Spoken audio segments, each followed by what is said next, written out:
میں نے نہیں کیا، وہ کہتا ہے کہ یہ نشان رہے گا۔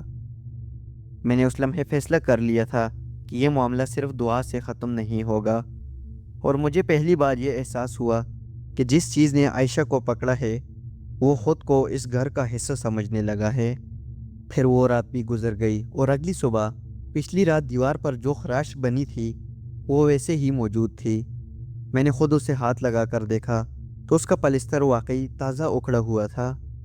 میں نے جان بوجھ کر اس جگہ کو نہ چھیڑا اور نہ مرمت کی، کیونکہ میں ہر چیز کو ویسے ہی رہنے دینا چاہتا تھا تاکہ اگر کچھ اور بھی ہو تو میں خود فرق محسوس کر سکوں۔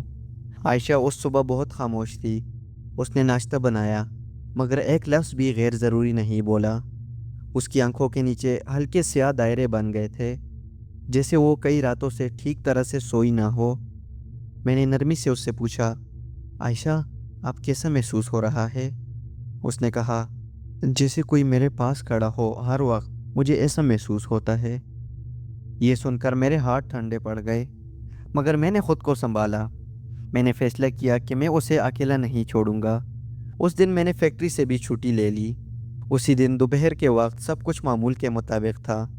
ہمارے گھر کا مین دروازہ اندر سے بند تھا، گھر کی سب کھڑکیاں بھی بند تھی۔ گھر میں ہم دونوں کے علاوہ کوئی نہیں تھا۔ میں ڈرائنگ روم میں بیٹھا تھا اور عائشہ بیڈ روم میں آرام کر رہی تھی۔ تقریباً 3 بجے مجھے بیڈ روم سے ہلکی سی سرگوشی کی آواز آئی، جیسے 2 لوگ آہستہ آہستہ بات کر رہے ہو۔ میں فوراً اٹھ کر کمرے کی طرف گیا تو کمرے کا دروازہ آدھا کھلا ہوا تھا۔ اندر بتی بند تھی مگر دن کی روشنی کھڑکی سے آ رہی تھی۔ عائشہ اپنے بیڈ پر بیٹھی ہوئی تھی اور اس کی پیٹھ دروازے کی طرف تھی۔ میں نے بالکل صاف صاف سنا ایک دھیمی سی آواز جو عائشہ کی نہیں تھی، اور اس آواز کے فوراً بعد عائشہ کی بھی آواز آ رہی تھی۔ میں کمرے میں داخل ہوا تو وہ سرگوشیاں فوراً بند ہو گئی۔ میں نے مضبوط لہجے میں کہا، عائشہ تم کس سے بات کر رہی تھی؟ وہ آہستہ آہستہ میری طرف مڑی۔ اس کے چہرے پر الجھن تھی اور بولی، میں تو سو رہی تھی، تم نے مجھے جگا دیا۔ میں نے اس سے کہا، عائشہ تم سو نہیں رہی تھی، میں نے خود 2 آوازیں سنی تھی، ایک تمہاری تھی اور ایک کسی اور کی۔ وہ چند لمحے مجھے دیکھتی رہی، پھر اس کی آنکھوں میں آنسو آ گئے اور بولی، میں نے کچھ نہیں کہا، مگر کبھی کبھی مجھے لگتا ہے کہ کوئی میرے کان کے پاس مجھ سے بات کرتا ہے۔ یہ بات اس نے پہلے کبھی اس طرح صاف الفاظ میں نہیں کی تھی۔ پھر اسی شام کو تقریباً مغرب کے وقت ایک اور واقعہ ہوا۔ میں کچن میں پانی پی رہا تھا اور عائشہ اپنے بیڈ روم میں تھی۔ اچانک اس کی چیخ کی آواز آئی تو میں دوڑ کر بیڈ روم کی طرف گیا۔ وہ بیڈ روم میں ایک صوفے کے پاس کھڑی تھی اور اس کی نظریں دیوار پر جمی ہوئی تھی، وہی دیوار جس پر وہ خراش بنی ہوئی تھی۔ میں نے دیکھا کہ وہ خراش کے نیچے ہلکا سا سیاہ نشان سا بن گیا تھا، جیسے نمی یا دھواں لگ گیا ہو، مگر گھر میں کہیں آگ یا دھواں نہیں تھا۔ میں نے اس سے پوچھا، عائشہ کیا ہوا؟ وہ کپکپاتی آواز میں بولی، وہ کہہ رہا ہے یہ اس کی جگہ ہے اور تم ہمیں نکال نہیں سکتے۔ میں نے سختی سے اس سے کہا، عائشہ یہ سب ختم ہو جائے گا، میں تمہیں یہاں سے کچھ دن کے لیے امی کے گھر چھوڑ آؤں گا۔ اس نے فوراً میرا ہاتھ پکڑ لیا۔ اس کی گرفت اس بار نارمل تھی، پہلے جیسی غیر معمولی طاقت نہیں تھی، اور بولی، نہیں، وہ کہتا ہے کہ اگر میں اس گھر سے گئی تو وہ تو میرے ساتھ جائے گا۔ یہ جملہ سن کر میرے اندر ایک عجیب سا خوف بیٹھ گیا۔ یہ بات اس کے اپنے ذہن کی بھی ہو سکتی تھی، مگر اس کی آنکھوں میں جو یقین تھا وہ مجھے پریشان کر رہا تھا۔ پھر اسی رات میں نے ایک اور چیز نوٹ کی۔ اس رات بھی ہم دونوں تقریباً 11 بجے سو گئے۔ میں نے حسب معمول گھر کی بتیاں بند کی اور پھر بیڈ روم میں جا کر بیڈ روم کی بتی بھی بند کی اور بیڈ روم کے دروازے کو کنڈی لگا دی اور خود چیک کیا کہ سب کچھ ٹھیک ہے۔ دیوار کی وہ خراش اپنی جگہ موجود تھی۔ اس رات تقریباً 2:25 پر میری آنکھ کھلی تو کمرے میں مکمل اندھیرا تھا۔ مجھے یہ محسوس ہو رہا تھا کہ جیسے کوئی بستر کے پاؤں کی طرف کھڑا ہو۔ میں نے حرکت نہیں کی، صرف اپنی آنکھیں آہستہ سے کھولی تو کمرے میں روشنی نہیں تھی، مگر کمرے کے دروازے کے نیچے سے ہلکی سی روشنی اندر آ رہی تھی، جسے باہر ڈرائنگ روم کی بتی جل رہی ہو۔ میں فوراً سیدھا اٹھ بیٹھا کیونکہ میں نے شام کو سوتے وقت باہر کی سب بتیاں بند کی تھی۔ میں نے عائشہ کی طرف دیکھا تو وہ میرے ساتھ لیٹی ہوئی تھی۔ اس کی آنکھیں بند تھی، سانس معمول کے مطابق تھی۔ میں آہستہ سے بستر سے اترا اور دروازے کی طرف گیا۔ دروازے کو کنڈی اندر سے لگی ہوئی تھی جیسا کہ میں نے لگائی تھی، مگر اس دروازے کے نیچے سے واقعی روشنی اندر آ رہی تھی، حالانکہ باہر کے سب بلب میں نے شام کو بند کیے تھے۔ میں نے اپنا دل مضبوط کیا اور کنڈی کھول دی۔ جیسے ہی دروازہ کھولا تو ڈرائنگ روم بالکل اندھیرے میں ڈوبا ہوا تھا، کوئی بتی وہاں نہیں جل رہی تھی، اور روشنی کا وہ ہلکا سا عکس جو میں نے واضح اس دروازے کے اندر سے دیکھا تھا وہ اب غائب تھا۔ پھر میں چند لمحے وہی کھڑا رہا۔ گھر میں مکمل خاموشی تھی۔ میں نے ادھر ادھر ہر طرف دیکھا تو سب کچھ اپنی جگہ پر تھا، اور ہمارے گھر کا مین دروازہ بھی اندر سے بند تھا، گھر کی سب کھڑکیاں بھی بند تھیں۔ پھر جب میں واپس بیڈ روم میں آیا تو عائشہ بستر پر سیدھی بیٹھی ہوئی تھی۔ میں نے چونک کر اس سے پوچھا، تم کب اٹھی؟ اس نے کہا، میں سوئی ہی نہیں تھی کیونکہ وہ یہاں تھا۔ میں نے کہا، کون؟ کہاں تھا؟ اس نے آہستہ سے دیوار کی اس خراش کی طرف اشارہ کیا اور بولی، وہ کہتا ہے کہ یہ اس کا دروازہ ہے۔ میں نے اس لمحے پہلی بار دل ہی دل میں یہ تسلیم کیا کہ یہ معاملہ عام نہیں ہے۔ میں نے اس سے پوچھا، کیا وہ تمہیں نقصان پہنچاتا ہے؟ اس نے سر ہلایا اور بولی، نہیں، وہ کہتا ہے کہ وہ مجھے لے جائے گا، مگر ابھی نہیں۔ یہ سن کر میرے اندر ایک سر لہر دوڑ گئی۔ میں جانتا تھا کہ اگر میں نے جلد کوئی قدم نہ اٹھایا تو حالات میرے قابو سے باہر ہو جائیں گے، اور مجھے یہ بھی محسوس ہو رہا تھا کہ جو کچھ اس کے ساتھ ہو رہا ہے اس کی اصل وجہ ابھی سامنے نہیں آئی۔ پھر میں نے فیصلہ کر لیا کہ اب میں صرف محلے کے امام صاحب تک محدود نہیں رہوں گا۔ میں نے صبح فجر کے بعد اپنے ایک پرانے دوست ساجد کو فون کیا۔ وہ لاہور میں رہتا ہے اور اس کے چچا روحانی معاملات میں تجربہ رکھتے ہیں۔ میں نے اسے پوری تفصیل نہیں بتائی، مگر اتنا ضرور کہا کہ معاملہ سنجیدہ ہے۔ اس نے کہا کہ وہ اپنے چچا سے بات کر کے مجھے اطلاع دے گا۔ گھر کا ماحول اس دن عجیب حد تک بوجھل تھا۔ اس بیڈ روم کے دیوار پر جو خراش تھی وہ ویسے ہی موجود تھی۔ اس کے نیچے ہلکا سا سیاہ نشان بھی تھا، وہ نہ کم ہوا نہ زیادہ۔ میں نے جان بوجھ کر اسے ہاتھ نہیں لگایا کیونکہ میں ہر چیز ویسے ہی رکھنا چاہتا تھا جیسی ہو چکی تھی۔ اس دن عائشہ صبح سے خاموش تھی۔ اس نے کھانا بنایا مگر خود نہیں کھایا۔ اس کی بھوک تقریباً ختم ہو چکی تھی۔ میں نے زبردستی 2 نوالے اسے کھلائے۔ اس نے بغیر بحث کیے کھا لیے، مگر اس کی نظریں بار بار اس دروازے کی طرف اٹھ جاتی تھی جیسے کوئی وہاں کھڑا ہو۔ پھر اسی دن دوپہر کے وقت تقریباً 1 بجے اس نے اچانک کہا، وہ ناراض ہے کہ تم باہر والوں کو شامل کر رہے ہو۔ میں نے فوراً پوچھا، کیا اس نے تم سے بات کی ہے؟ اس نے سر ہلایا اور بولی، ہاں، آواز آئی جیسے میرے سر کے اندر سے کہہ رہا ہو۔ وہ مجھ سے کہہ رہا تھا کہ تم ہمیں دھوکہ دے رہی ہو۔ پھر میں نے خود کو مضبوط ظاہر کیا، مگر اندر سے میں ٹوٹ رہا تھا۔ میں نے واضح طور پر عائشہ سے کہا، عائشہ، یہ ہمارا گھر ہے، تمہارا اور میرا، کوئی تیسرا یہاں نہیں رہ سکتا۔ اس نے میری طرف دیکھا۔ اس کی آنکھوں میں اس لمحے خوف نہیں تھا، بلکہ ایک عجیب سا سکون تھا، اور وہ بولی، وہ کہتا ہے کہ یہ گھر پہلے اس کا تھا۔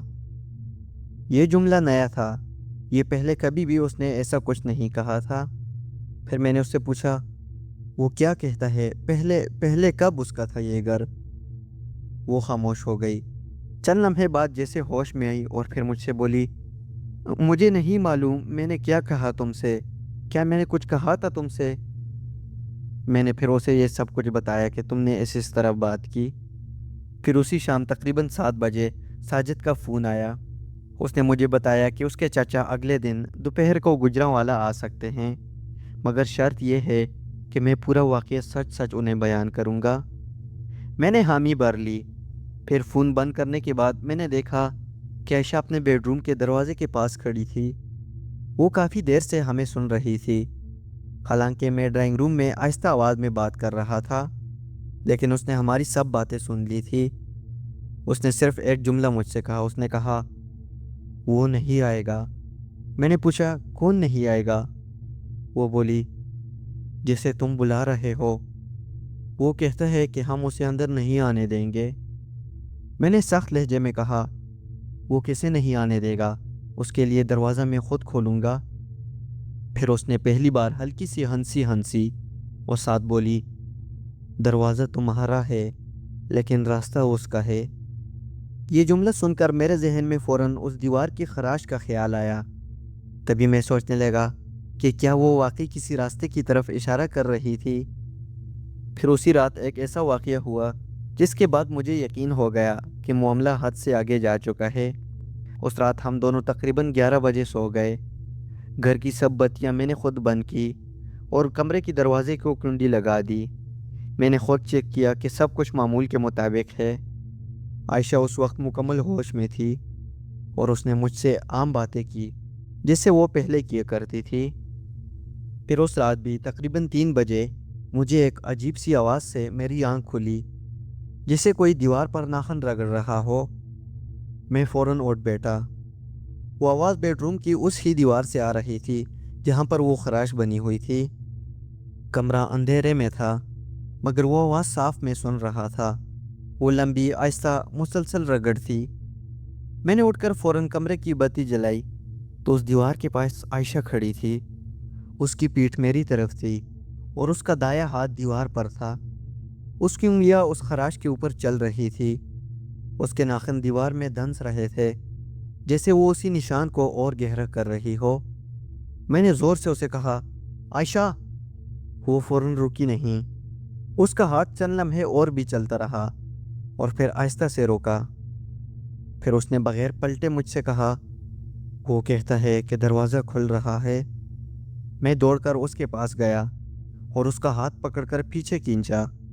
اس کی انگلیوں سے ہلکا سا خون نکل آیا تھا کیونکہ پلستر سخت تھا۔ میں نے اسے اپنی طرف گھمایا۔ اس کی آنکھیں آدھی بند تھی جیسے وہ مکمل ہوش میں نہ ہو۔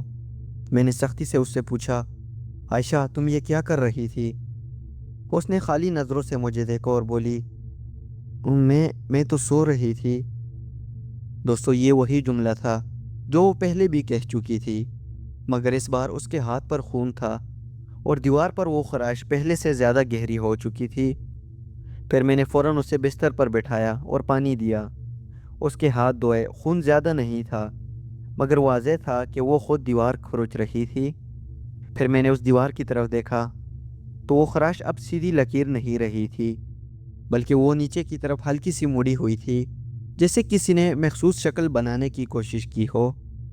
میں اس وقت اس شکل کو پوری طرح سمجھ نہیں سکا مگر وہ خراش بے ترتیب نہیں تھی۔ اسی لمحے عائشہ نے بہت دھیمی آواز میں کہا وہ کہتا ہے کہ کل تک دیر ہو جائے گی۔ میں نے پوچھا کس بات کی دیر ہو جائے گی؟ وہ خاموش رہی۔ اس کی آنکھیں بند ہو گئی جیسے وہ گہری نیند میں چلی گئی ہو۔ پھر اس پوری رات میں نے کمرے کی لائٹ بند نہیں کی اور صبح ہونے تک میں نے اپنی آنکھ نہیں جھپکی کی۔ اب مجھے ایک بات صاف نظر آ رہی تھی کہ یہ صرف عائشہ کے اندر کوئی کیفیت نہیں تھی، یہ کسی خاص جگہ سے جڑی ہوئی چیز تھی، اور اگر واقعی دیوار پر وہ نشان کسی راستے کی طرف اشارہ تھا تو ہو سکتا تھا کہ اصل خطرہ ابھی سامنے نہ آیا ہو۔ اگلا دن فیصلہ کن ہو سکتا تھا۔ وہ پوری رات میں نے جاگ کر گزاری تھی۔ بتی صبح تک جلتی رہی۔ فجر کے قریب میں نے پھر سے عائشہ کی طرف دیکھا تو وہ گہری نیند میں تھی۔ اس کے ہاتھ کی انگلیوں پر معمولی زخم تھے جو میں نے خود دھو کر صاف کیے تھے۔ اس دیوار پر وہ خراش اب پہلے سے زیادہ گہری تھی اور اس کی مڑی ہوئی لکیر واضح دکھائی دے رہی تھی۔ میں نے اس جگہ کو غور سے دیکھا۔ وہ واقعی بے ترتیب نشان نہیں تھا بلکہ ایک لمبی قدرے محراب دار شکل بن چکی تھی۔ پھر صبح تقریباً 10 بجے ساجد کے چچا قاری حامد صاحب ہمارے گھر پہنچے۔ میں نے ان کے لیے دروازہ کھولا۔ عائشہ اس وقت ڈرائنگ روم میں بیٹھی تھی۔ اس کا چہرہ تھکا ہوا تھا مگر اب وہ مکمل ہوش میں تھی۔ میں نے قاری صاحب کو پورا واقعہ شروع سے سنایا۔ ماموں کے گاؤں والا واقعہ، وہ سرگوشیاں، امام صاحب کے سامنے کی کیفیت، وہ دیوار کی خراشیں، رات کی روشنی اور کل رات کا منظر جب میں نے اسے دیوار کھرچتے دیکھا تھا۔ یہ سب کچھ میں نے قاری صاحب کو بتایا۔ وہ خاموشی سے سنتے رہے۔ پھر وہ بیڈ روم میں گئے اس دیوار کے سامنے چند لمحے کھڑے رہے۔ انہوں نے ہاتھ لگا کر اس خراش کو دیکھا مگر کچھ نہیں کہا۔ پھر میری طرف مڑ کر بولے، یہ جگہ متاثر ہے۔ میں نے پوچھا، کیا مطلب متاثر ہے؟ انہوں نے آہستہ سے کہا، کبھی کبھی کسی ویران جگہ پر جانے سے کمزور دل پر اثر ہو جاتا ہے۔ اگر وہاں کوئی چیز وابستہ ہو تو وہ انسان کے ساتھ لگ سکتی ہے، مگر اصل گرفت اس جگہ سے جڑی رہتی ہے جہاں اسے راستہ ملے۔ پھر میں نے فوراً اس دیوار کی طرف دیکھا۔ قاری صاحب نے عائشہ کو سامنے بیٹھایا اور تلاوت شروع کی۔ ابتدا میں سب کچھ معمول کے مطابق تھا۔ عائشہ خاموش بیٹھی رہی، پھر اس کی سانس تیز ہونے لگی جیسا پہلے امام صاحب کے وقت ہوا تھا، مگر اس بار اس نے چیخ نہیں ماری۔ اس نے آہستہ سے آنکھیں کھولی اور سیدھا قاری صاحب کو دیکھا۔ اس کی آواز بھاری ہو گئی، آپ دیر سے آئے ہیں۔ یہ الفاظ بالکل صاف تھے، لہجہ اس کا نہیں تھا، مگر اس بار آواز چیخنے والی نہیں بلکہ سنجیدہ تھی۔ قاری صاحب نے بغیر روکے پڑھنا جاری رکھا۔ پھر اس نے دوبارہ کہا، یہ گھر ہمارا تھا، اس نے ہمیں پکارا تھا۔ عائشہ کی یہ بات سن کر میرا دل ایک لمحے کو رک جا گیا۔ پھر قاری صاحب نے مجھ سے پوچھا، کیا یہ گھر نیا ہے یا پرانا؟ میں نے انہیں بتایا، یہ مکان تقریباً 30 سال پرانا ہے اور ہم یہاں 2 سال پہلے کرائے پر آئے ہیں۔ پھر انہوں نے پڑھائی دوبارہ سے تیز شروع کر دی اور اچانک عائشہ کا جسم سخت ہو گیا، مگر وہ زمین پر نہیں گری۔ وہ بیٹھے بیٹھے ہی جیسے جم گئی ہو۔ اس کی نظریں دیوار کی اس خراش پر تھی۔ پھر اس نے بہت صاف الفاظ میں کہا، وہ دروازہ کھول رہا تھا، تم نے اسے روک دیا۔ تبھی مجھے فوراً پچھلی رات کا منظر یاد آیا جب وہ ناخن سے اس خراش کو گہرا کر رہی تھی۔ پھر قاری صاحب نے بلند آواز میں آیات پڑھی۔ تقریباً 10 منٹ بعد عائشہ کی آنکھوں سے آنسو بہنے لگے۔ اس کا جسم ڈھیلا پڑ گیا اور وہ ایک طرف جھک گئی۔ میں نے فوراً اسے سنبھالا۔ چند لمحوں بعد اس نے کمزور آواز میں مجھ سے کہا، زاہد، میرا سر بہت بھاری ہے۔ یہ اس کی اپنی آواز تھی، عام مانوس، وہی جو میں جانتا تھا۔ پھر قاری صاحب نے پانی پر دم کیا اور ہمیں دیا۔ انہوں نے کہا کہ آج رات گھر میں مسلسل تلاوت چلتی رہے اور خاص طور پر اس دیوار کے پاس آیات پڑھی جائے۔ انہوں نے ایک بات اور بھی کہی جو میرے لیے اہم تھی۔ انہوں نے کہا، اگر یہ چیز واقعی کسی مقام سے جڑی ہے تو اس کا زور ٹوٹ سکتا ہے، مگر شرط یہ ہے کہ خوف دل میں نہ ہو۔ خوف اسے طاقت دیتا ہے۔ پھر اس رات ہم نے وہی کیا جو انہوں نے ہمیں کہا تھا۔ میں نے موبائل پر تلاوت لگا دی اور بیڈ روم میں رکھ دیا۔ بتی بند تھی اور بیڈ روم کے دروازے کو میں نے اندر سے کنڈی لگائی تھی جیسا میں ہمیشہ کرتا تھا۔ اس دیوار کی خراش اپنی جگہ موجود تھی، میں نے اسے ہاتھ نہیں لگایا۔ پھر اسی رات تقریباً 2 بجے ایک ہلکی سی آواز آئی، مگر اس بار دیوار سے نہیں، جیسے کمرے میں ہوا کا دباؤ بدل گیا ہو۔ میں نے آنکھ کھولی تو عائشہ میرے ساتھ لیٹی ہوئی تھی، آنکھیں بند، سانس بالکل نارمل، اور میرے موبائل میں وہ تلاوت چل رہی تھی۔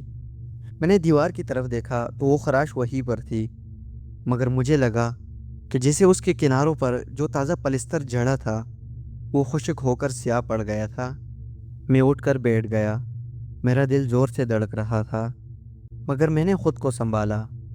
میں نے آہستہ آواز میں آیات پڑھنے شروع کی اور موبائل میں بھی تلاوت چلتی رہی۔ کمرے میں کوئی سایہ نہیں تھا، کوئی سرگوشی نہیں اور کوئی اضافی آواز نہیں۔ تقریباً 15 منٹ مسلسل آیات پڑھنے کے بعد مجھے محسوس ہوا کہ فضا کی وہ بوجھل کیفیت جو کئی دن سے گھر میں تھی وہ ہلکی ہو رہی ہے۔ پھر میں نے صبح تک بتی نہیں جلائی، مگر میں جاگتا رہا اور موبائل میں تلاوت چلتی رہی اور میں بیچ بیچ میں آیات پڑھتا رہا۔ فجر کے وقت عائشہ خود جاگ گئی۔ اس نے مجھے دیکھا اور پہلی بار کئی دنوں بعد مسکرا کر کہا، آپ کی رات ٹھیک گزری ہے کیا؟ میری رات تو آج ٹھیک گزری، میں آج رات بالکل ٹھیک تھی، سکون سے سوئی ہوئی تھی۔ میں نے اسے کچھ نہیں کہا، مگر میرے اندر امید کی ایک ہلکی سی کرن پیدا ہو گئی۔ میرے چہرے پر بھی ہلکی سی مسکراہٹ آئی۔ اس کے بعد آج کئی سال گزر چکے ہیں، لیکن اس دیوار پر وہ خراش اب بھی موجود ہے۔ میں نے اسے آج تک نہیں بروایا۔ وہ نشان مجھے یاد دلاتا ہے کہ خوف اور یقین کے درمیان فرق کتنا باریک ہوتا ہے۔ وہ واقعہ پھر اگست سن 2021 میں ختم ہوا۔ اور اس کے بعد آج کتنے سال ہو گئے، لیکن عائشہ اب بالکل ٹھیک ہے ہم آج بھی اسی مکان میں رہتے ہیں۔ کبھی کبھار میں اس دیوار کو دیکھتا ہوں تو ایک لمحے کے لیے وہ سب مجھے یاد آ جاتا ہے، مگر اس کے بعد کوئی غیر معمولی واقعہ ہمارے ساتھ نہیں ہوا۔ میں یہ کہانی اس لیے سنا رہا ہوں کہ ہر چیز کو وہم کہہ کر ٹال دینا بھی درست نہیں، اور ہر بات کو اندھی عقیدت بنا لینا بھی ٹھیک نہیں۔ دوستو، کچھ چیزیں ہوتی ہیں جو نہ مکمل طور پر نظر آتی ہے اور نہ مکمل سمجھ آتی ہے، اور شاید ان کا مقصد صرف یہ ہوتا ہے کہ انسان کو اس کی کمزوری کا احساس دلا دے۔ دوستو، ہمارے ساتھ زندگی میں یہ ایک خوفناک واقعہ پیش آیا تھا جو میں نے اس چینل کے ذریعے آپ لوگوں تک پہنچایا۔ جی تو دوستو، یہ تھی ہماری آج کی ہارر سٹوری۔ زاہد صاحب، آپ کا بہت بہت شکریہ، آپ نے اپنا ایک واقعہ ہمارے ساتھ شیئر کیا ہمارے ناظرین تک پہنچانے کے لیے۔ دوستو، یہ سٹوری آپ کو کیسے لگی کمنٹ والی سیکشن میں لازمی بتائیں، اور ویڈیو کو لائک کریں، چینل کو سبسکرائب کرنا بالکل بھی نہ بھولیے گا۔ تو ملتے ہیں ایک نئی آنے والی ہارر سٹوری میں، تب تک کے لیے اللہ حافظ۔